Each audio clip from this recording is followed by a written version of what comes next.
ইস্পাহানি মির্জাপুর শাহ মুক্তবাক অনুষ্ঠানে আপনাদের সবাইকে স্বাগত জানাচ্ছি। দর্শক, আজ আপনাদের সাথে আছি আমি মনজুর আলমতিন। আজকে আমরা কথা বলতে চাই আয়নাঘর সহ একটি দমনমূলক রাষ্ট্রের যে প্রতিষ্ঠানগুলো গড়ে ওঠে নাগরিকদের অধিকার কেড়ে নেওয়ার জন্য, সেগুলো নিয়ে। তার জন্য কথা বলতে চারজন সম্মানিত অতিথিকে আমরা আমন্ত্রণ জানিয়েছি। স্টুডিওতে আমাদের সাথে উপস্থিত হয়েছেন জনাব মোস্তফা কামাল, তিনি উপবার্তা প্রধান, বাংলা মিশন। স্বাগত আপনাকে। সরাসরি আমাদের সাথে যুক্ত হয়েছেন সঞ্জিদা ইসলাম, তিনি মায়ের ডাক, যারা দীর্ঘদিন ধরে গুমের শিকার হওয়া ব্যক্তিদের নিয়ে কাজ করছেন, সেই মায়ের ডাকের সমন্বয়ক সঞ্জিদা ইসলাম আছেন আমাদের সাথে সরাসরি যুক্ত হয়ে। এছাড়াও আমাদের সাথে যুক্ত হয়েছেন মেহেদি হাসান রুয়েল, তিনি ছাত্রদল ঢাকা মহানগর উত্তরের সভাপতি। তিনি দীর্ঘদিন আয়নাঘরে বন্দী ছিলেন। তাদের সবার কাছে আমরা শুনবো তাদের অভিজ্ঞতার কথা। এছাড়াও আমাদের সাথে যুক্ত হয়েছেন জনাব আবু সাইদ খান, তিনি সিনিয়র সাংবাদিক ও লেখক। আপনাদের সবাইকে স্বাগত। দর্শক, শুরুতেই আমরা যেতে চাই সঞ্জিদা ইসলামের কাছে। আপনাদের যে উদ্যোগ, সেখানে অনেকগুলো ব্যাপার সামনে এসেছে এবং সেখানে শিশুরা কিভাবে তাদের বাবাদেরকে পাচ্ছে না, দীর্ঘদিন ধরে তারা কোথায় আছে জানতে পারছে না, সে বিষয়গুলো সামনে এসেছে। এতদিন পর্যন্ত জাতীয় এবং আন্তর্জাতিক গণমাধ্যমে যা কিছু হোক না কেন, সরকার একরকম এ ব্যাপারে নীরব ছিল বা এদেরকে মুক্ত করার ব্যাপারে কোনো উদ্যোগ নেয়নি। পট পরিবর্তনের পর অনেকে ফিরে এসেছেন, এখনও অনেকে আসেননি। এই মুহূর্তে আসলে আপনারা কতজনের খোঁজ পেয়েছেন, কতজন এখনো নিখোঁজ, এবং তাদের ব্যাপারে যারা এখনো নিখোঁজ, তাদের ব্যাপারে আপনারা কি উদ্যোগ আশা করেন সরকারের কাছ থেকে? আপনি জানেন যে মায়ের ডাক প্ল্যাটফর্মে যে এনফোর্সড ভিকটিম ফ্যামিলি গুলা এবং যারা এক্সট্রা জুডিশিয়াল কিলিং এর ভিকটিম, আমরা সবাই একসাথে পুরো বাংলাদেশ থেকে একসাথে এই প্ল্যাটফর্মে আছি। এবং শেখ হাসিনার পতনের পরে গত সপ্তাহ পর্যন্ত আমরা দেখেছি যে 3 জনকে আমরা আয়নাঘর থেকে ফেরত আসতে দেখেছি। ব্যারিস্টার আরমান ভাই, ব্রিগেডিয়ার আজমি এবং মাইকেল চাকমা। কিন্তু গুম হয়ে থাকা মানুষদের সংখ্যাটা আমরা 1 যুগ ধরে এই আপনারা দেখছেন আমাদের আন্দোলনটা, আমরা রাস্তায় আছি। আমাদের সাথে যে বাচ্চারা অলরেডি 10 বছর ওদের জীবন থেকে পার করে ফেলেছেন, এবং প্রত্যেকটা ফ্যামিলি কিন্তু এই ভিকটিম এই ভয়ানক অনুভূতিটা নিয়ে প্রতিটা দিন পার করছে যে আমার স্বজন বা আমার পরিবারের একজন এই কবরের মতো যে সিক্রেট ডিটেনশন সেল, আয়নাঘরের মতো সেই সেলে আছেন। তো আমাদের এখনো পর্যন্ত যে লিস্টের যারা ফেরত আসেনি তারা হচ্ছেন 158 আমাদের তালিকাতে। বাট এইটা হচ্ছে লিস্টেড একটা নাম্বার, বাট আমরা চাচ্ছি যে পুরা বাংলাদেশ থেকে এখন শেখ হাসিনার পতনের পরে অনেক মানুষ নতুন ভাবে মানে আসলে করছেন, নতুন ভাবে আসছেন আমাদের সামনে। কিছু ফ্যামিলি ভয়ে হয়তো মুখ চুপ করেছিলেন, তো সেই ক্ষেত্রে আমাদের নাম্বারটা আরো বেড়ে যাবে। এবং আমরা প্রত্যেকটা ল এনফোর্সমেন্ট এজেন্সির সাথে কথা বলছি। আজকে আমরা ডিজিএফআই এর চিফের সাথে কথা বলেছি, এবং আপনারা জানেন উপদেষ্টার সাথে আমাদের মিটিং ছিল 2 দিন আগে। আমাদের একটা আলটিমেটাম ছিল যে আইন প্রয়োগকারী সংস্থার সদস্যরা জিয়াউল আহসানের মতন যাদের এগেইনস্টে আমাদের অ্যালিগেশন ছিল, তাদেরকে যেন অতি সত্বর গ্রেফতার করা হয়। তো একজনকে আমরা গ্রেফতার হতে দেখেছি। এবং আমরা চাই প্রত্যেকটা ভিকটিম যারা এখনো আমাদের পরিবারের কাছে ফেরত আসেনি, সেই সম্পর্কে রাষ্ট্রযন্ত্র যারা ল এনফোর্সমেন্ট এজেন্সি থেকে একটা ইনভেস্টিগেশন করে তথ্য আসুক, এবং এটার জন্য জাতিসংঘের তত্ত্বাবধানে একটা অতি সত্বর কমিশন গঠন করা হোক, যেখানে প্রত্যেকটা কেসকে আসলে এই কমিশনের আওতায় আনা হবে। এখানে একটা প্রশ্ন জাগে সঞ্জিদা, সেটা হচ্ছে এই যে বিভিন্ন বাহিনী যখন তুলে নিয়েছে, এটা কি এমন হওয়ার আদৌ কোনো সম্ভাবনা আছে যে তার কোনো নথি কোথাও থাকবে না? এবং সেটা আসলে প্রকাশ করতে কতদিন লাগা কথা, যে এই মানুষগুলোকে আসলে এই সময় তুলে নেওয়া হয়েছিল? ধরুন ডিজিএফআই যদি তাদের তুলে নিয়ে থাকে, তাদের নথিতে তো কোথাও না কোথাও লেখা থাকবে যে এই মানুষটাকে তুলে নেওয়া হয়েছিল। হওয়া উচিত না এটা একটা স্বাধীন দেশে? তো আর যেই ল এনফোর্সমেন্ট এজেন্সি গুলা হচ্ছে রাষ্ট্রের সংস্থা, তো আর দেশের নাগরিক হিসেবে সেটাই হওয়া উচিত। কিন্তু আপনারা দেখেছেন যে গত 1 যুগে আমরা যখনই এই কেসগুলোর কথা রেজ করেছি, আমরা যখনই মানুষের সামনে এসেছি, আমরা ইভেন ইন্টারন্যাশনাল মিডিয়াতে, ইভেন ওয়ার্কিং গ্রুপ থেকেও জানতে চাওয়া হয়েছে, তখনও কিন্তু সরকার থেকে কোনো সদুত্তর আসেনি বা ইনভেস্টিগেশন হয়নি। এমন না যে এই আইন প্রয়োগকারী সংস্থার মানুষগুলা, যারা বলেন যে ডিজিএফআই বলেন, র্যাব বলেন, ডিবি বলেন, পুলিশ এন্ড আদার্স, তো সবাই কিন্তু যারা এই অবৈধ মানবাধিকার লঙ্ঘনের কাজটাতে যুক্ত ছিল তারা কিন্তু কেউই স্বীকার করেনি, এবং এই এই এই এই ক্ষেত্রে তাদের উত্তরগুলো ছিল এই মানুষগুলা হয়তো বাড়ি থেকে পালিয়ে গেছে। কিন্তু এখন এখন এই এটা ছাড়া শেখ হাসিনার পতনের পর যখন আপনারা ডিজিএফআই এর মহাপরিচালকের সাথে কথা বলছেন কিংবা র্যাবের সাথে কথা বলছেন, তাদের এখনকার বক্তব্যটা কি? আমরা ডিজিএফআই এর মহাপরিচালকের সাথে কথা বলেছি, এবং তাদের কাছে আমরা যেই আমাদের লিস্ট গুলা সেগুলাও সাবমিট করি যারা এখনো পর্যন্ত গুম হয়ে আছেন। তো সেটার এগেইনস্টে তাদের এটা হচ্ছে তারা ইনভেস্টিগেশন করবেন, তারা দেখছেন, তারা ফ্যামিলি গুলাকে জানানোর চেষ্টা করবেন। ওই ওই যাদের এগেইনস্টে অ্যালিগেশন আমরা সেগুলাও জানাই যে যে সমস্ত কর্মকর্তারা আসলে যেমন আমার ভাই সাজুল ইসলাম সুমন সহ যে 8 জনকে গুম করা হয়েছে 4 ডিসেম্বর 2013-এ, র্যাব 1-এর যেই বাহিনী ছিল ওখানে যারা সংশ্লিষ্ট ছিলেন, জিয়াউল আহসান সহ বাকি যেই কিসমত হায়াত সিইও ছিলেন তখন, মুখলেসুর রহমান ডিজি ছিলেন, তো যাদের নির্দেশে এবং এটা হয়েছে তারেক আহমেদ সিদ্দিকীর মতন যারা অ্যাডভাইজার ছিলেন, তো সেইগুলা আমরা তাদেরকে জানাই এবং তারা আমাদেরকে আশ্বস্ত করেন যে তারা এই বিষয়ে ইনভেস্টিগেশন করে পরিবারকে জানাবে যে মানুষগুলো আসলে কোথায়, কি হয়েছে তাদের। এই ক্ষেত্রে কি কোনো সময়সীমার কথা বলা হচ্ছে সরকারের তরফ থেকে যে এতদিনের মধ্যে এই তদন্ত শেষ হবে? যতক্ষণ পর্যন্ত না আসলে কমিশনটা গঠন করা, এই জন্য আমাদের দাবি ছিল হচ্ছে কমিশনটা যেন গঠন করে, যতক্ষণ পর্যন্ত না আসলে কমিশনটা গঠন করা হচ্ছে ওই টাইম লিমিটটা আমরা ওই কনভারসেশনে আনতে পারছি না, এবং এই জন্য আমরা আসলে নেক্সট আইনমন্ত্রী আইন উপদেষ্টা যিনি তাদের সাথে বসে কথা বলতে যাচ্ছে এবং কত দ্রুত ওই কমিশনটা গঠন করা যায়, কারণ ওইটা ছাড়া আমরা আসলে ওই টাইম লিমিটটা তাদেরকে দিতে পারছি না যে না আমাদের এত দিনের মধ্যে, কারণ অলরেডি আপনি জানেন যে আমরা 5 আগস্ট থেকে কিন্তু এই পর্যন্ত অনেকটা দিন পার করে ফেলছি, অনেকটা সময় পার করে ফেলছি। জি, ধন্যবাদ। এই পর্যায়ে আসতে চাই জনাব আবু সাইদ খান আপনার কাছে। এই যে দীর্ঘদিন ধরে একটা অস্বীকার করার সংস্কৃতি ছিল যে এই মানুষগুলোর ব্যাপারে সরকারের কিছুই করার নেই, যদিও আন্তর্জাতিক গণমাধ্যম বিশেষ করে আল জাজিরার প্রতিবেদনে খুব বিস্তৃতভাবে দেখানো হয়েছে আসলে কিভাবে মানুষদের তুলে নিয়ে যাওয়া হয়, সেখান থেকে এই সংস্কৃতি থেকে বেরিয়ে আসার একটা স্থায়ী পরিবর্তন কিভাবে হতে পারে বলে আপনার মনে হয়? এই ব্যাপারে দরকার হচ্ছে রাজনৈতিক এবং প্রশাসনিক সিদ্ধান্ত, এবং এই সিদ্ধান্ত গ্রহণ করা দরকার যেটা আমাদের সংবিধানে রয়েছে, আইনে রয়েছে, যে বিনা বিনা পরোয়ানায় কাউকে গ্রেপ্তার করা যায় না। সন্দেহজনকভাবে গ্রেপ্তার করলেও তাকে আদালতে সোপর্দ করতে হয়, তাকে 24 ঘন্টার মধ্যে সোপর্দ করতে হয়, স্বজনদের সঙ্গে সাক্ষাতের ব্যবস্থা করতে হয়। কিন্তু আমরা আয়নাঘরে যেটা দেখি যে একটা লোককে, আয়নাঘর আসলে একটা রূপক নাম, অন্ধকার কুঠুরিতে বন্দী করে রাখা হয়, সেখানে আলো বাতাস প্রবেশ করে না, সেখানে কোনো শব্দ শোনা যায় না, সেখানে থেকে মানবতর জীবন যাপন করতে হয়।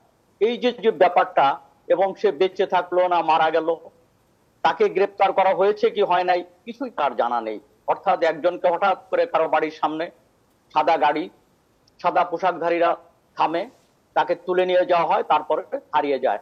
তার সন্তানেরা, তার স্বজনেরা তারা বিভিন্ন জায়গায় ঘোরাফেরা করে, ধর্ণা দেয়, কোনো কিছু জানতে পারে না। এটা দেশের প্রচলিত আইন এবং মানব অধিকারের পরিপন্থী ব্যাপার।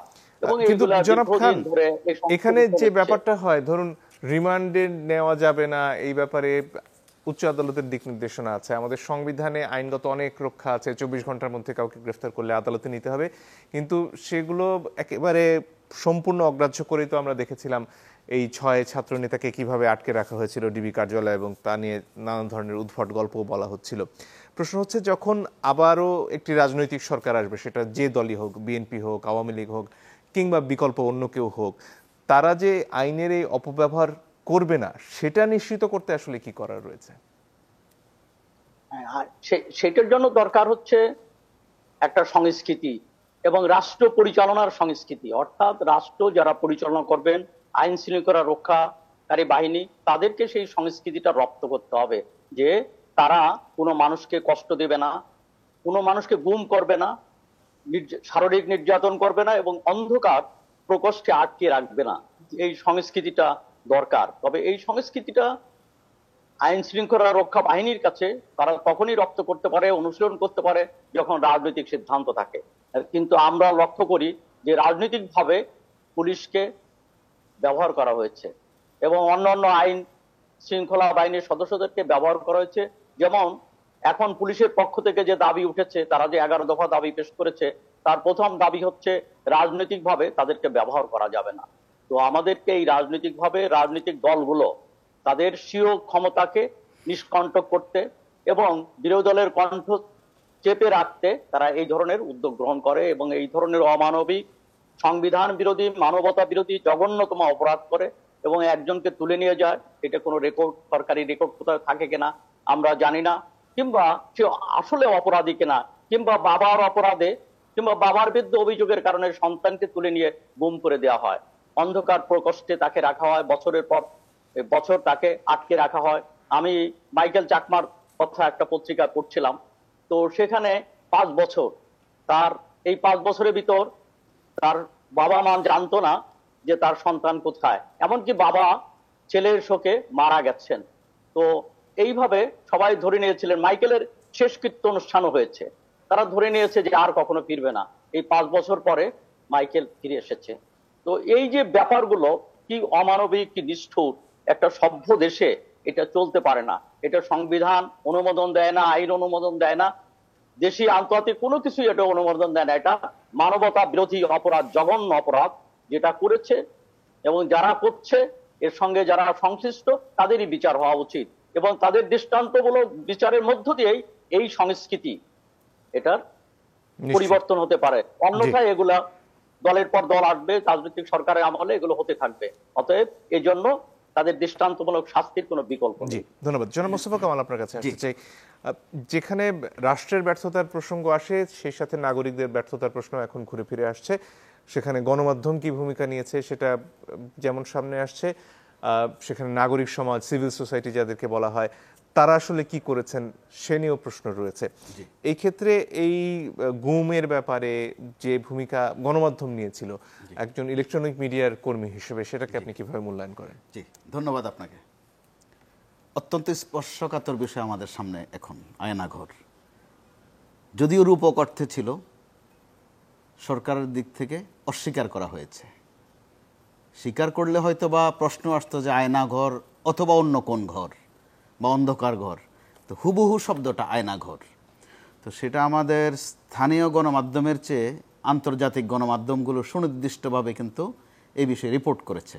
যখন বর্তমান যারা পলাতক বা ফেরারি বা যারা পতিত সরকার, তারা সেটা অস্বীকার করেছেন। অস্বীকারের ভাষাগুলো ছিল যেটা একটা ডোকো ড্রামা, একটা নাটক বা একটা ছোট সিনেমা।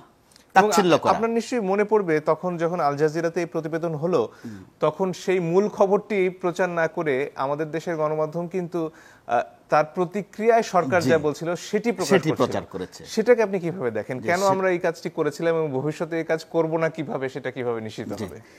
ভবিষ্যতে যেন না করি সেই বিষয়ে আমাদের এখনই একটা অঙ্গীকার দরকার। আর অঙ্গীকার কেন আসছে? যেহেতু অতীতে আমরা করিনি। আপনি যেটা বলছিলেন যে একটু সাইড রিপোর্ট এসেছিল, কিন্তু তো সাইড রিপোর্টে আবার ক্ষমতাসীনরা যেটা বলেছেন আমরা সেটা বেশি প্রচার করেছি, মূল বিষয়ের দিকে কিন্তু যাওয়া হয়নি।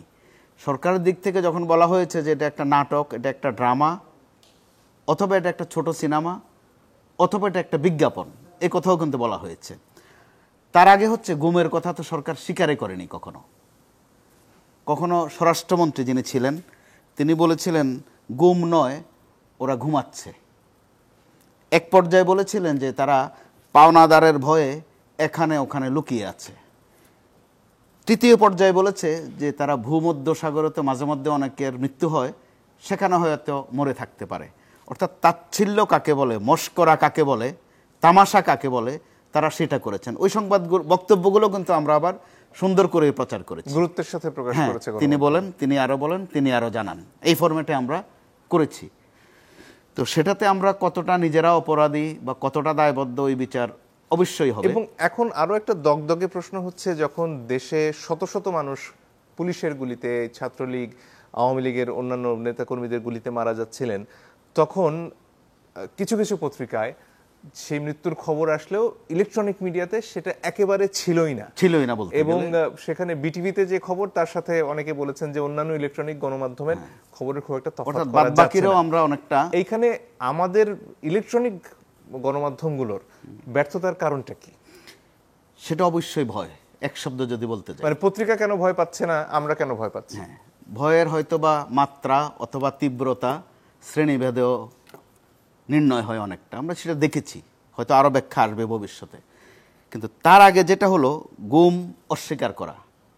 না, কিন্তু তার আমার প্রশ্ন পরবর্তীতে এখানে ধরুন ইলেকট্রনিক মিডিয়া নিয়ে তো বলা হচ্ছিল যে এখানে স্যাটেলাইট আছে, বঙ্গবন্ধু স্যাটেলাইটের মাধ্যমে আমাদের প্রচার করতে হয়, তারা বন্ধ করে দিলেই আমাদের সমস্যা। কিন্তু যদি সব ইলেকট্রনিক মাধ্যম একসাথে বলতো যে না আমরা সরকারি নির্দেশনা মানতে চাই না, তাহলে কি সরকারের পক্ষে সবগুলো একসাথে বন্ধ করে দেওয়া সম্ভবপর ছিল?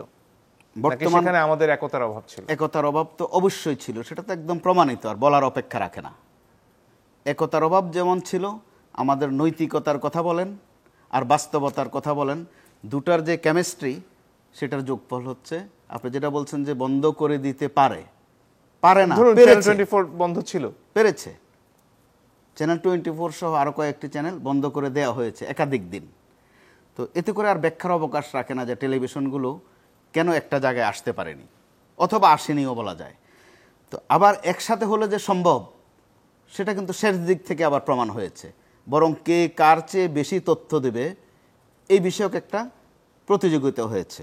কিংবা যখন সরকার পতন হলো, ৭১ টিভি বা সময়ের কথা বলা যায় যে তারা আগের দিন যে সংবাদ প্রচার করেছে তার পর মুহূর্ত থেকে যেভাবে তারেক রহমান এবং বেগম জিয়ার খবর অত্যন্ত গুরুত্বের সাথে প্রচার করেছে তারা, সেটাকে আপনি কিভাবে দেখেন? সেটা গণমাধ্যম কর্মী হিসেবে প্রশ্নবিদ্ধ হই যে আমরা দেশে কি আইনের শাসনে আছি নাকি শাসনের আইনের মধ্যে আছি। যদি আইনের শাসন থাকতো, কয়েকটি পত্রিকা কিন্তু প্রায় কাছাকাছি সংবাদ পরিবেশন করেছে, টেলিভিশনগুলোর মধ্যে সেটা দেখা যায়নি। তো আর দেখা না যাওয়ার পরিণতিটা আবার কি হলো, আপনি যে কয়েকটা টেলিভিশনের কথা বলেছেন, বাতাবি লেবু ধরনের সংবাদ, সবাই কিন্তু পরদিনে ওই ফরম্যাটে চলে এসেছে, বরং প্রতিযোগিতা কত করা যায়, বেশি করে দেখানো যায় সেই। তো সেটার মধ্যে দুঃখজনক চিত্রটা দেখেন আপনি। আমরা আইন আদালত, একটা বিরতির সময় হয়ে গেছে, আপনাদের আমরা ছিলাম জনাব মোস্তফা কামাল, আপনার কাছে শেষ করতে পারেন যে প্রসঙ্গে ছিলেন। তো মৃত্যুর খবর কেন আসেনি বা কেন আমরা দিতে পারিনি, আপনার এই প্রশ্নের জবাবে একটু ছোট্ট উদাহরণ দিতে চাই। যে মৃত্যু কোনটা, নিহত কোনটা, প্রাণহানি কোনটা, গণমাধ্যম কর্মীদেরকে, বিশেষ করে টেলিভিশনের যারা কাজ করে তাদেরকে এই তর্জমা পর্যন্ত শেখানো হয়েছে। কারা শিখিয়েছে? উপরে যারা আছেন, অর্থাৎ ক্ষমতাসীন মহলে যারা আছেন, তাদের বিভিন্ন প্রতিষ্ঠান যারা আছে, অথবা তাদের যে কর্তা ব্যক্তিরা আছেন, ধরে ধরে তো নামগুলো বলা যায় কারা এই টেলিফোন, তবু না বলাই ভালো। এখন না বলতে না, অন্তত আমি বলতে চাচ্ছি না আপাতত, আপনি অবশ্যই বুঝে নিচ্ছেন। তো মানে এখন তো ওই ভয়ের সংস্কৃতি থেকে আমরা খানিকটা বেরিয়েছি না? মৃত্যু হোক, নিহত হোক, প্রাণহানি হোক, তো ওই তিনটা মানে অন্তত কোন পর্যায় থেকে টেলিফোন আসতো সেটা তো বলা চলে। ধরুন এটা কি তথ্যমন্ত্রী, অবশ্যই আরো উচ্চ পর্যায় থেকে, শীর্ষ পর্যায় থেকে, মানে প্রধানমন্ত্রীর অফিস থেকেও কি টেলিফোন? আমি নাম উচ্চারণ করতে চাচ্ছি না, অত্যন্ত শক্তিশালী মহল থেকে।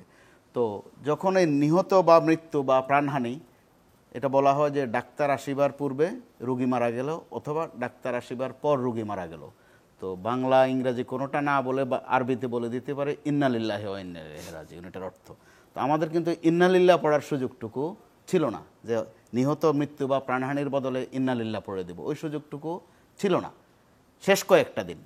আপনি উদাহরণ বলেন, রংপুরের আবু সাঈদের ঘটনাটা ধরেন, সেটা তো নিহত মৃত্যু প্রাণহানি কোনোটার মধ্যে নাই, তার মৃত্যুটা অত্যন্ত বৈধ। কিভাবে? যে সে শিবির ছিল, অতএব তার মৃত্যুটা হোক আর নিহত হোক, প্রাণহানি হোক, এটা তার প্রাপ্য। যুক্তিগুলো এইভাবে দেয়া হয়েছে বা খাওয়ানো হয়েছে। আবার দেখা গেল সেখানেই বা যুক্তি কি যে কেউ যদি শিবির করে তাকে কি গুলি মানে জায়েজ আছে তার জন্য, বা এটাই তার প্রাপ্য। আবার যখন দেখা গেল তাকে কে গুলি করেছে ওই পুলিশ সদস্যকে শনাক্ত করে দেয়া হলো, তখন বলা হলো এই পুলিশ সদস্য একসময় শিবির করত। আপনি দেখেন দুঃখজনক চিত্রটা কোন জায়গায়, মানে শিবিরকে মেরে ফেলেছে সরকার কিছু করার নেই। কারণ আমরা এই দেশে কিন্তু দেখেছি যে শিবির সন্দেহে 5 জনকে পিটানো হয়েছে, শিবির সন্দেহে পিটিয়ে আবরারকে হত্যা করে ফেলা হয়েছে, শিবির সন্দেহে বিশ্বজিৎকে হত্যা করে ফেলা হয়েছে। এটা কিন্তু আমার লেখালেখিতে আমি তখন থেকে বলছিলাম যে একটা সময় যদি আসে যে ছাত্রলীগ সন্দেহে 3 জনকে ধাওয়া করা হয়েছে, দেখা গেছে 1 বছরের বেশি কিন্তু লাগেনি। কেউ জি। কিন্তু আমরা এই জায়গা থেকে শিক্ষা নেই না, যেটা সাইদ ভাই চমৎকার করে বলেছেন যে রাজনৈতিক সদিচ্ছা প্রয়োজন এই জি। বিষয়ে। আর একটু আমি শেষ করে দিচ্ছি, এই ক্ষেত্রে পুলিশ এবং সেনাবাহিনীর থেকে কিন্তু সদিচ্ছা এরই মধ্যে তারা জানিয়েছেন। পুলিশ সদস্যদের অন্যতম দাবি হচ্ছে তাদেরকে দিয়ে যেন এসব আর করানো না হয়। আবার সেনাবাহিনীর থেকে ইচ্ছে করলে তারা এটা হাইড করতে পারতেন, আয়নাগর বিষয়টা বা গুমের বিষয়টা, তারা কিন্তু সেটা অত্যন্ত স্বচ্ছতার সাথে জানিয়ে দিয়েছেন। তার মানে আমরা ধরে নিতে পারি তাদেরও সদিচ্ছা আছে। জি। তাহলে সদিচ্ছার ঘাটতিটা এখন আমাদের রাজনৈতিক মহলে এই ধরনের কাণ্ডকীর্তিতে গণমাধ্যমে তো কম নয়, আপনি তো এখন নাম হ্যাঁ, বলতে চাচ্ছেন না। অবশ্যই ব্যাপক আছে গণমাধ্যমের। তো এখানে রাজনৈতিক দলগুলোর যেটা একটা রোগের মতো বা প্রবণতার মতো, যখন নিজে আক্রান্ত না হয় ততক্ষণ পর্যন্ত বোঝে না বা স্বীকার করে না বা বুঝতে চায় না যেটা যে একটা বাজে কাজ। জি। প্রতিপক্ষ যদি আক্রান্ত হয়ে যায় তাদের কিন্তু ভালোই লাগে। এখন গত কদিন আপনি দেখেন আওয়ামী লীগ প্রকাশ্যে নাই, কিন্তু তাদের নেতা কর্মী যারা একটু একটু আছে এদিকে ওইদিকে অথবা রাস্তায় বের হয় না, কিন্তু একটা বার্তা দেওয়ার চেষ্টা করে যে এখন তাদেরকে যে মামলা দেয়া হচ্ছে, ধরা হচ্ছে, কাজটা ঠিক হচ্ছে না। তাহলে কাজটা কখন ঠিক ছিল? যখন তারা এই কাজটি করতেন প্রতিপক্ষের কিন্তু বিরুদ্ধে। ধরুন সালমান এফ রহমান কিংবা সাবেক আইনমন্ত্রীকে যেভাবে ধরা হয়েছে, যেভাবে হাতে দড়ি দিয়ে তাদের উপস্থাপন করা হয়েছে, এটাও কি কোনোভাবে সমর্থনযোগ্য? ধরা হয়েছে এতটুকু অবশ্যই সমর্থনযোগ্য। এখন কিভাবে ধরেছে, কোথায় ধরেছে, লুঙ্গি পরা ধরেছে নাকি পায়জামা পরা ধরেছে, নাকি আবার এগুলো আগের নিয়ে মতো আলোচনা- নাটক সাজানো হয়েছে? হ্যাঁ, একটা সংশয় আছে, কথাবার্তা কিন্তু হচ্ছে যে সালমান রহমান সাহেবের পরনে দুইবার দুই রকম লুঙ্গিও কেন দেখা গেছে। কথার কিন্তু অভাব নাই, এখানে কথার অভাব নাই। যে কোনো বিষয়ে সকালে এক কথা, দুপুরে এক কথা, বিকালে আরেক কথা, জি। যেটা আমরা অনেকটা অভ্যস্ত। মূল ফোকাসে যাচ্ছি না, ধরা হয়েছে সেটা হচ্ছে মূল সংবাদ, কিন্তু হ্যাঁ, আমরা কিন্তু চলে যাচ্ছি সব যে ক্ষেত্রেই তো বোধহয় প্রশ্নটা হচ্ছে আইনি প্রক্রিয়ার মাধ্যমে একজন মানুষকে ধরা এবং আদালতে উপস্থাপন করা হচ্ছে কিনা। জি হচ্ছে। তো যেহেতু হচ্ছে, অন্তত আদালতে উপস্থাপন করা হচ্ছে, এখনো বিভিন্ন শক্তি আছে বা বিভিন্ন শক্তির অস্তিত্ব আছে, চাইলে তো নাও ধরতে পারতো, ওই ব্যবস্থা তো ছিল। জি, ধন্যবাদ। ওই জায়গা থেকে কিন্তু আমাদের সংশয়টা কেটে গেছে যে অন্তত আইনের আওতায় তাদেরকে আনা হচ্ছে, সেটা লুঙ্গি পরিয়ে হোক আর পায়জামা পরিয়ে হোক আনা হচ্ছে। জি, আবু সাইদ খানের কাছে আসবো একটু পরে। বিশেষ করে পত্রিকা আসলে কিভাবে এর চেয়ে ভালো অবস্থায়, সমকালেও আমরা দেখেছি প্রচুর খবর এসেছে যেটা হয়তো অন্যান্য ইলেকট্রনিক মিডিয়ায় আসেনি।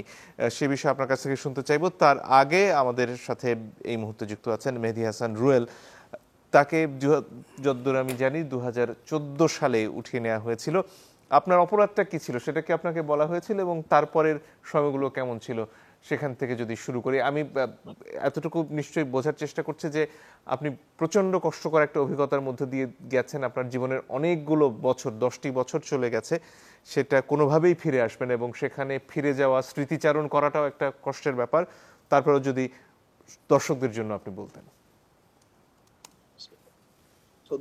শ্রদ্ধার সাথে স্মরণ করছি কোটা সংস্কার আন্দোলনে যারা শহীদ হয়েছেন এবং যারা পঙ্গুত্ব বরণ করেছেন, তাদের সাথে তাদের প্রতি শ্রদ্ধা রেখেই আজকের অনুষ্ঠানে আমি আমার বাস্তব অভিজ্ঞতা থেকে গুমের কিছু বিষয় আপনাদের সাথে শেয়ার করতে চাচ্ছি।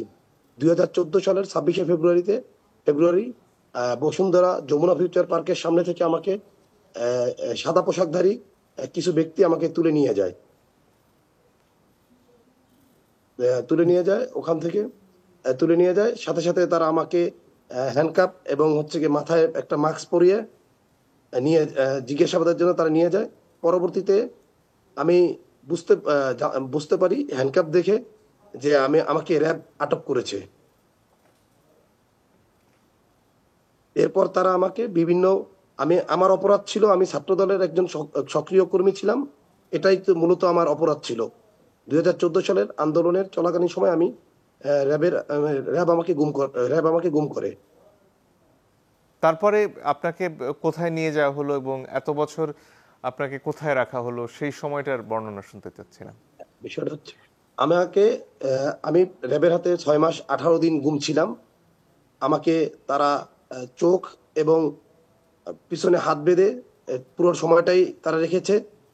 কোথায় রেখেছে আমি জানি না, শুধু আপনারা বলতে পারেন যে আমি কিভাবে বুঝতে পেরেছি যে র্যাব কর্তৃক আমি গুমের শিকার হয়েছি।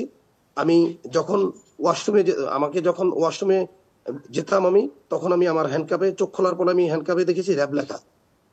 আমি দেখতে পেরেছিলাম যে আমার হ্যান্ডকাপে র্যাব লেখা আর কি। এ থেকে আমি অনুভব করতে পারছি যে র্যাব আমাকে তুলে নিয়ে গিয়েছে। সেক্ষেত্রে আমি ঢাকাতে সেক্ষেত্রে আপনাকে নেয়ার পরে আপনাকে কি জিজ্ঞাসাবাদ করা হতো, আপনাকে কি নির্যাতন করা হতো?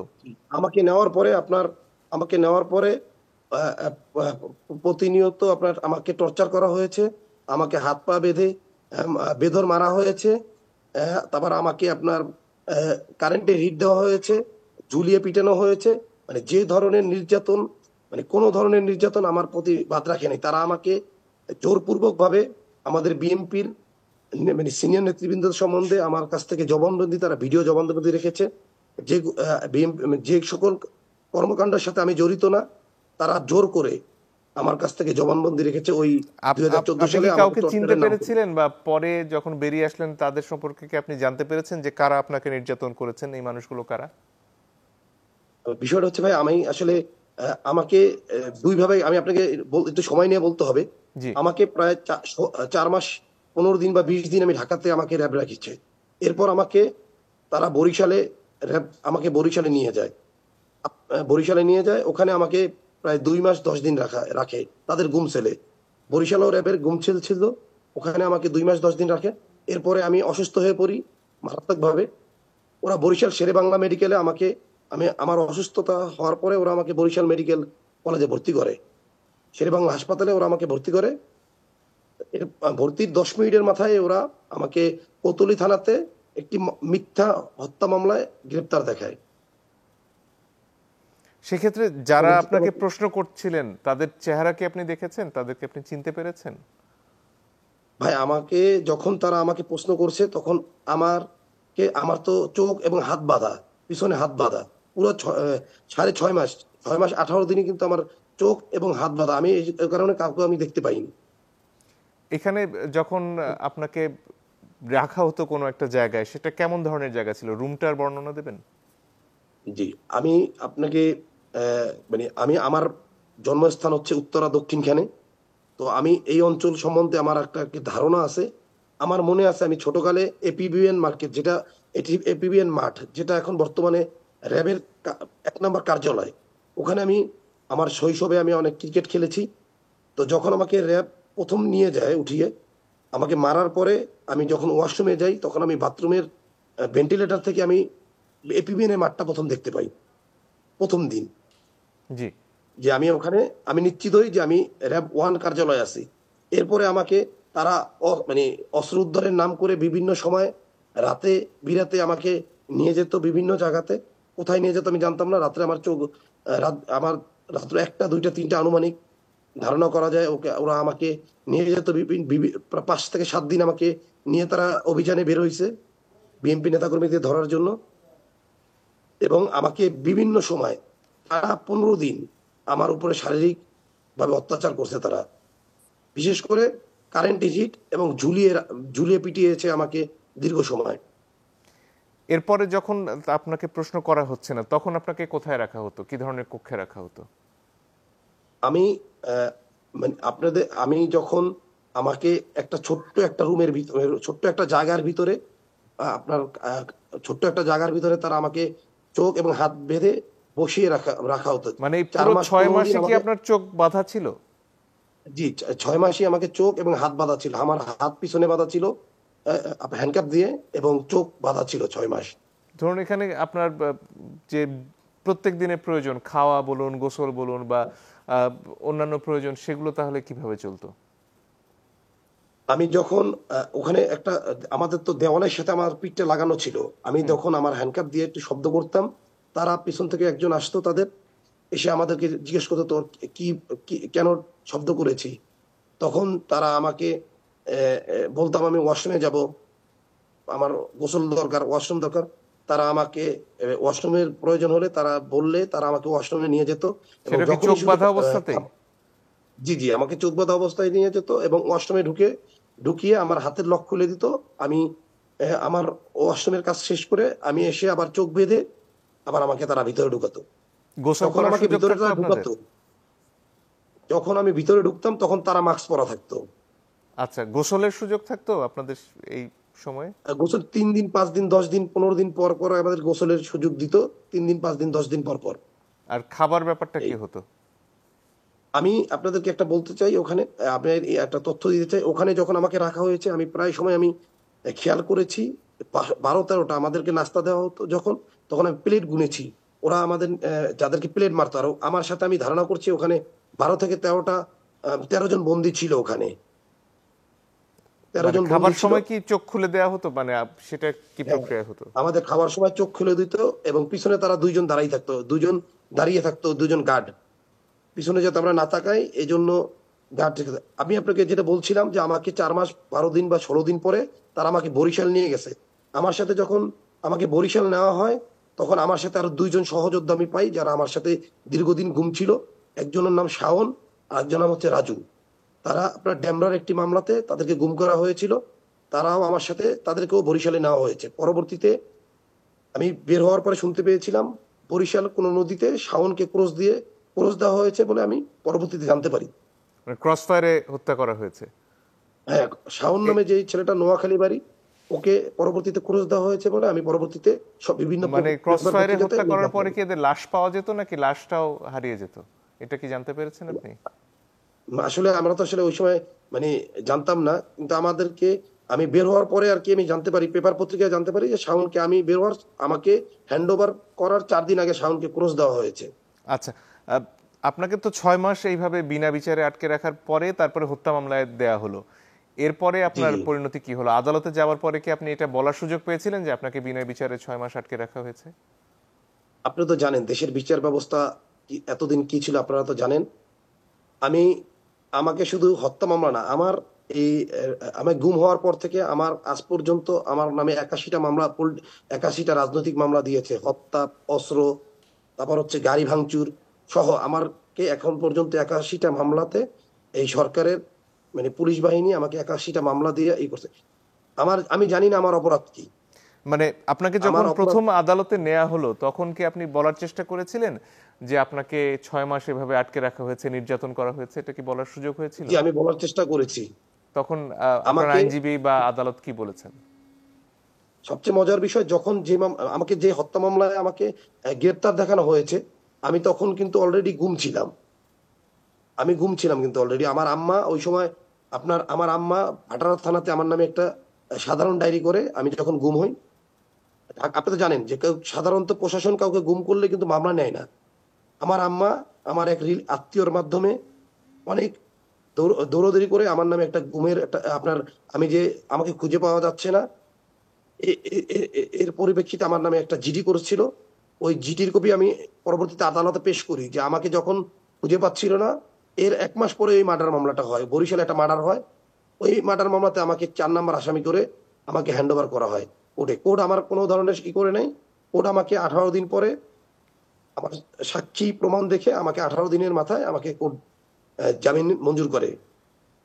অর্থাৎ 6 মাসের কিছু বেশি সময় আপনি সব মিলিয়ে কারান্তরীণ ছিলেন, এরপর থেকে আপনি বাইরে থাকতে পেরেছেন? না, আমি 6 মাস 18 দিন ছিলাম গুম, র‍্যাব কর্তৃক গুম ছিলাম। আর জেল খেটেছি 18 দিন। 18 দিন, আচ্ছা। মানে আমার প্রথমে ধারণা হয়েছিল যে পুরো সময়টাই আপনি ছিলেন, সেটার জন্য আমি দুঃখিত। 6 মাস 18 দিন আপনি গুম এবং তারপরে আরো 18 দিন পরে আপনি জামিনে মুক্ত হয়ে এখন পর্যন্ত এই মামলাগুলো চলমান আছে আপনার? আমার মামলাগুলো সব চলমান আছে, কিন্তু আমি সবসময় আতঙ্কে ঘুরি। আমার প্রায় 3 বছর 14 সাল থেকে প্রায় 17 সাল পর্যন্ত কন্টিনিউ আমাকে প্রশাসনের লোকজন আমাকে মনিটরিং করেছে, র্যাবের লোকজন আমার বাসার আশেপাশে। আমি সবসময় আতঙ্কে ঘুরি যে আমাকে কখন আমাকে আবার পিক করে, কারণ তারা আমার কাছ থেকে মিথ্যা জবানবন্দি নিচ্ছে। আমি নিরাপত্তাহীনতায় ভুগি সবসময়। আপনার দলের তরফ থেকে কি আপনাকে কখনো বলা হয়েছে যে আপনি জবানবন্দিগুলো কেন দিয়েছেন? আপনার দল কি আপনাকে ভুল বুঝেছে কখনো? বিশেষ করে দেশের যে পরিস্থিতি ছিল, আমার দলের চেয়ারপারসন বেগম খালেদা জিয়া এবং ভারপ্রাপ্ত চেয়ারম্যান আমাকে নিয়মিত খোঁজখবর রেখেছেন। তারা আমার মামলা সম্বন্ধে খোঁজখবর রেখেছেন। এখন আপনি তো জানেন ভাই, আপনারা তো অবগত আছেন, সরকারের প্রশাসন, পেট্রো বাহিনীরা যখন আমাদেরকে নিয়েছে, যখন তারা আমাদেরকে বিভিন্নভাবে নির্যাতন করে মানে বিএনপি সিনিয়র নেতৃবৃন্দদের নামে মিথ্যা জবানবন্দি নেওয়ার চেষ্টা করেছে। আমি আমার পার্টির হাইকমান্ডকে জানিয়েছি আমার সাথে কি কি ঘটনা ঘটেছে গুম থাকা অবস্থায়। তারা আমার বিষয়গুলো তারা অনুধাবন করতে পেরেছেন এবং তারা বুঝতে পেরেছেন যে আমি নির্যাতনের শিকার হয়েই আমি পার্টির ওই বিরুদ্ধে পার্টির জবানবন্দি দিতে হয়েছে, পার্টির নেতাকর্মীদের বিরুদ্ধে আমার জবানবন্দি দিতে হয়েছে। জি, ধন্যবাদ আপনাকে। জনাব আবু সাইদ খান, যে প্রসঙ্গে আপনার কাছে আসতে চাচ্ছিলাম যে এই ঘটনাগুলো ঘটে চলেছে এবং আমরা সাংবাদিকরা জানতাম না ব্যাপারটা এমনও না, কিন্তু বিশেষ করে গত জুলাইয়ের অভ্যুত্থান থেকে কেন্দ্র করে প্রিন্ট মিডিয়ার শক্তির জায়গাটা কি ছিল আসলে? দৈনিক সমকালেও আমরা প্রচুর খবর দেখেছি যেটা হয়তো চ্যানেল 24 সেভাবে দেখাতে পারেনি। আপনাদের শক্তির জায়গাটা কি? প্রথমত হচ্ছে যে কোনো চ্যানেল সুইচ টিপে বন্ধ করে দেওয়া যায়, অর্থাৎ কে কিভাবে বন্ধ করলো এটা বোঝা যায় না। এমনকি টেকনিক্যাল ত্রুটি বলাও হয় যে টেকনিক্যাল কারণে বন্ধ হয়েছে। যেমন ধরুন ইন্টারনেট বন্ধ ছিল, তখন বলা হয়েছে এটা একটা টেকনিক্যাল কারণে বন্ধ হয়েছে। কিন্তু পত্রিকা বন্ধ করতে হলে সেটা দৃশ্যমান হয়, অর্থাৎ প্রেসে তালা লাগাতে হয়, তো অফিসে তালা লাগাতে হয়, সাংবাদিকদের কাছ থেকে বিরত রাখতে হয়। তো এই ধরনের ব্যাপারটা রয়ে গেছে।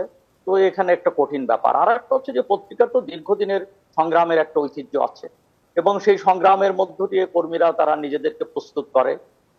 তো সেইটা এমনও আছে যে যেমন ধরুন যে এই সংগ্রামের ধারাবাহিকতায় অনেকে জেল খেটেছেন, জুলুম সয়েছেন। এমনকি বিচারপতি শাহাবুদ্দিন আহমেদের তত্ত্বাবধায়ক সরকার প্রেস অ্যান্ড পাবলিকেশন যে অ্যাক্ট, যেটা ছিল একটা কালা কানুন, সেটাকেও বাতিল করেছেন। সেই কালা কানুনের ধারাটা বাতিল করে সেখানে পত্রিকার স্বাধীনতা খানিকটা নিশ্চিত করেছে।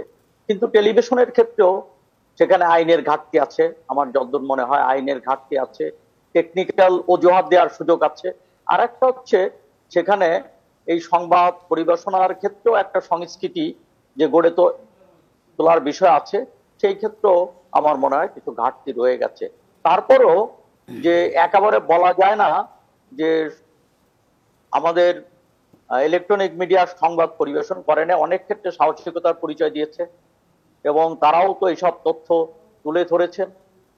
হ্যাঁ, এখন যেটা তখন এই টেকনিক্যাল কারণে, যেমন ধরুন যে চ্যানেল 24 কিছুক্ষণের জন্য বন্ধ করে দেওয়া হয়েছে। হ্যাঁ, আমাদের সহকর্মী জুমাতুল বিদা যখন ছিলেন, ছাত্রদের মধ্যে ছিলেন, সেখানে তার দিকে পুলিশ গুলি করেছে এবং সেটা লাইভে দেখা গেছে। এটা দেখা যাওয়ার পরেই চ্যানেল বেশ কিছুক্ষণ বন্ধ ছিল এবং জুমাতুল বিদা নিজেও জীবনের ঝুঁকিতে ছিলেন সেই সময়। কিন্তু এই যে দু একজন ব্যক্তি সাংবাদিক যে উদ্যোগ নিয়েছেন, আপনার কি মনে হয় স্বাভাবিকভাবে সব সাংবাদিকরা ব্যক্তিগতভাবে বা একটা বড় অংশ ব্যক্তিগতভাবে এই সাহসটা দেখালে পরিস্থিতি ভিন্ন হতো? আচ্ছা, দুটো জিনিস, একটা হচ্ছে একটা ভয়ের সংস্কৃতি আছে, সেটা তো অনেকে জয় করেছেন, সাহস দেখিয়েছেন। আর একটা হচ্ছে যে সংবাদ কর্মীদের মধ্যে, ইলেকট্রনিক মিডিয়ার কর্মী এবং প্রিন্ট মিডিয়ার কর্মী, তাদের মধ্যে কিছু পাওয়ার সংস্কৃতিও আছে এবং তারা আগবাড়িয়ে দালালি সংস্কৃতিও আছে। দুটোই কিন্তু কাজ করে। অর্থাৎ এখানে আমরা দেখি যে সেখানে দল কানা দল দাস সাংবাদিকও আছে। তো এইটাও আমাদের বোঝা দরকার যে সাংবাদিকরা অনেক সময় চরিত্র হারিয়ে ফেলেছে এবং তারা দলীয় কর্মীদের মতো আচরণ করেছে। বিভিন্ন দল, সাংবাদিকরা কোনো দল করতে পারে, আওয়ামী লীগ বিএনপি যে কোনো দল করতে পারে, কিন্তু সাংবাদিকতাই হচ্ছে তার ব্রত। এটা অনেকে ভুলে যায়। আচরণ দেখে মনে হয় যেন তারা মোর ক্যাথলিক দেন পোপ, অর্থাৎ তারা আওয়ামী লীগ কিংবা বিএনপির কর্মীদের চেয়ে বেশি আওয়ামী লীগার হয়ে ওঠে।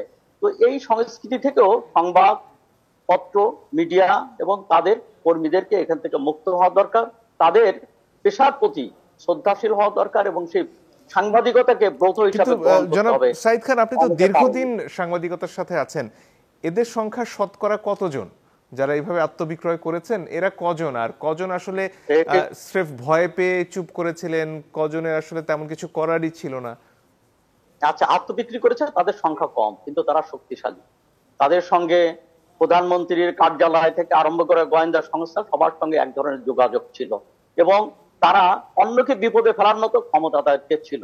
তো তারা সংখ্যায় কম হলেও সংখ্যা গরিষ্ঠরাই তারা। আপনি কি আপনার অভিজ্ঞতায় দেখেছেন যে একজন সাংবাদিক যিনি ক্ষমতার কাছাকাছি তিনি আরেকজন সাংবাদিককে এভাবে আসলেই বিপদে ফেলেছেন, নাকি এটা হুমকি পর্যন্ত সীমাবদ্ধ ছিল? হ্যাঁ, বিপদে ফেলেননি এমন ব্যাপার না, হুমকি তো ছিলই, বিপদও ছিল। হুমকি ধমকির সঙ্গে সঙ্গে বিপদেও তো পড়েছে অনেক সাংবাদিকরা, বিভিন্ন সময় বিপদে পড়েছে তারা। এমনকি অন্য সাংবাদিকের কারণেই যারা এইভাবে ক্ষমতার মাধ্যমে নিজেদেরকে আরো সুবিধা ভোগী করেছেন, তারা কি অন্য সাংবাদিককে বিপদে ফেলেছেন? এরকম ঘটেছে? আচ্ছা, আমি একটা কথা বলি, একটা প্রবাদ আছে যে কাকের মাংস কাকে খায় না, কিন্তু সাংবাদিকদের ক্ষতি সাংবাদিকরা করে। এমন ব্যাপারটাও নাম কিন্তু বলবেন আছে। জনাব খান, দু একজনের যারা এরকম করেছেন অন্য সাংবাদিকদের সাথে?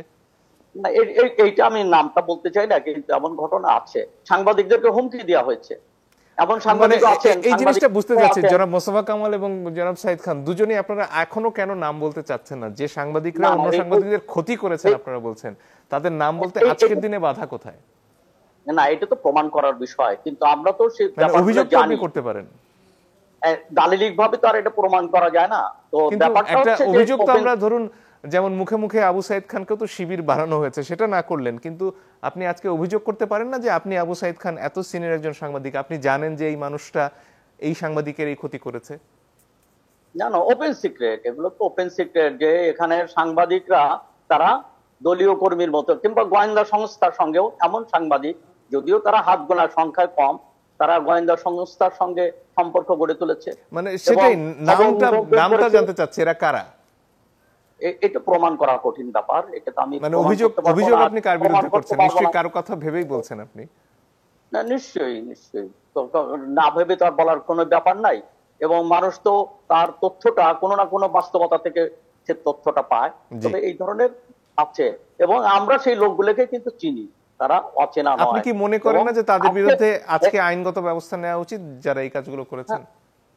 নিশ্চয়ই, এবং অনেকে তো গা ঢাকা দিয়েছেন। সংবাদ কর্মীরা সবাই তো এখন আর প্রকাশ্যে নাই, সবাই তো আর প্রেস ক্লাবে টেবিল চাপলাচ্ছে না। যারা এর আগে প্রেস ক্লাবে টেবিল চাপলাতেন, যারা বিভিন্ন সময় দাপটের সঙ্গে চলতেন, তারা তো অনেকে গা ঢাকা দিয়েছেন। এই গা ঢাকার রহস্যটা কি, এটা তার মাঝে বোঝা যায় যে তারা কারা। জি, জনাব মোস্তফা কামাল, এই যে যারা গা ঢাকা দিয়ে রয়েছেন, আপনার কি মনে হয় যে যারা আমরা চাপে ছিলাম, হুমকির মধ্যে ছিলাম, বা আরো কোনো কারণে আমাদের দায়িত্ব পালন করতে তো আমরা সংবাদকর্মীরা ব্যর্থ হয়েছি, আমাদের এদের বিরুদ্ধে ব্যবস্থা নেওয়া উচিত? এক কথায় অবশ্যই ব্যবস্থা নেওয়া উচিত। আবার তাদের কিছুটা ব্যবস্থা তারা বোধহয় নিজেই করে ফেলেছেন নৈতিকতার প্রশ্নে। তারা এখন রাস্তায় নাই, ঘাটে নাই, প্রেস ক্লাবে নাই, কোথাও নাই, নাই আর নাই। তো এই নামগুলো আপনিও জানেন, আমিও জানি, সাইদ ভাইও জানেন। এতে করে নামগুলো আর উল্লেখ করতে হয় না। যেমন আমি ছোট্ট একটা উদাহরণ দিই, প্রধানমন্ত্রীর যখন প্রেস কনফারেন্সগুলো হতো ওখানে কারা যেতেন নিয়মিত? একাধিকবার প্রধানমন্ত্রী বিরক্ত হয়ে বলেছেনও যে প্রশ্ন করুন, বন্দনা করবেন না। তারপরও তারা প্রশ্ন করেছেন। কি প্রশ্ন? যে মাননীয় প্রধানমন্ত্রী, সকালে উঠে আপনি প্রথম কোন কাজটি করেন? অর্থাৎ এটা তোতা পাখির মতো। প্রধানমন্ত্রী বলবেন যে আমি সকালে উঠেই জায়নামাজটা খুঁজি আর তসবিটা খুঁজে বের করি। অর্থাৎ এটা তোতা পাখি কীরকম, যে আমার নাম অমক, আমি একটি ছড়া বলবো, বলো যে বলো, এবার সে একটা ছড়া বলে। অনেকটা এরকম হাস্যকর পর্যায়ে চলে গেছে, যেখানে ওই প্রধানমন্ত্রী নিশ্চয়ই কাউকে চাপ দিয়েছেন যে এত সুন্দর করে আমার একটা প্রশ্ন করো বা আমার বন্দনা করো, হিডেনে যাই থাকুক। প্রকাশ্যে কিন্তু তিনি বলেছেন যে বন্দনা করবা না, প্রশ্ন করো। তারপরও তারা কিন্তু কিছুক্ষণ বন্দনা করেছেন। সর্বশেষ যে প্রেস কনফারেন্সে বলা হয়েছিল রাজাকারের নাতিপুতি, সেটাও কিন্তু একটা প্রশ্ন ছুঁড়ে দিয়ে ওই কথাটা বের করে হয়েছিল। এখন সেটা কি পরিকল্পিত নাকি তাৎক্ষণিক, সেটা নিয়ে আলোচনা হতে পারে। তো এখানে একটা বিষয় আছে, আমরা বলি যে ভালো হয়ে যান, আপনারে বলি ভালো হয়ে যান, আমি কিন্তু ভালো হচ্ছি না, যে ভালো হওয়ার প্রশ্নটা আপনার জন্য। তো এসব করে যোগান দেয়া, যেটা বিজনেস কমিউনিটি বলেন, আপনি সাংবাদিকদেরকে প্রসঙ্গটা আজ বেশি এনেছেন, বিজনেস কমিউনিটিকে নিশ্চয়ই বলা হয়নি যে বলো যে মাননীয় প্রধানমন্ত্রী আপনার বিকল্প দুনিয়াত ইহজগতে আর কেউ নাই। নিশ্চয়ই এরকম তোতা পাখির বাক্য শিখিয়ে দেওয়া হয়নি। তারা অর্থাৎ নিজেরা নিজেরে আরেকটু আগ বাড়িয়ে গিয়েছেন যে কত কাছে যাওয়া যায়, কত স্তুতি করা যায়, কত বন্দনা করা যায়। এমন কথাও এসেছে বিজনেস কমিউনিটি থেকে যে 15-20 দিন যদি আমাদের ব্যবসা না হয় আমাদের কোনো সমস্যা হবে না, তবু আপনি থাকেন। আমার ধারণা মাননীয় প্রধানমন্ত্রীও এত স্তুতি আশা করেননি বা চাননি।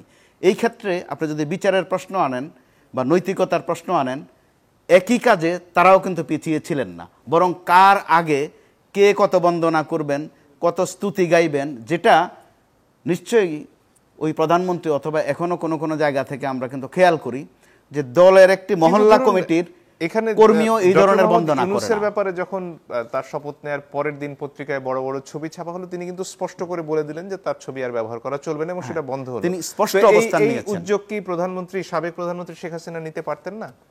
সম্ভবত ওই অবস্থানে তিনি আর ছিলেন না। কেন?